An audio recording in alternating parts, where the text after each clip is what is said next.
Ne smemo spregledati, da so Romi danes v Evropi največja etnična manjšina.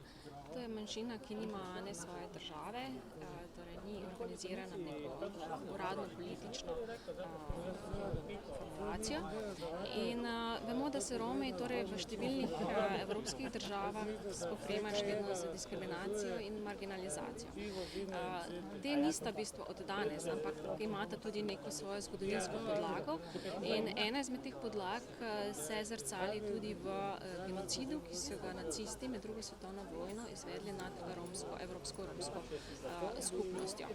Tako da z spominsko prireditvijo, s katerim se počastimo spominu na romske žrtve genocida, ki so ga izvedli med drugo svetovno vojno nacisti, se dejansko javnost ozavešča o zgodovini Romov in tudi poskušamo nekako napeljati k temu prepoznavanju podlag, ki še danes rezultirajo, kot omenjeno, v diskriminaciji in marginalizaciji romske skupnosti.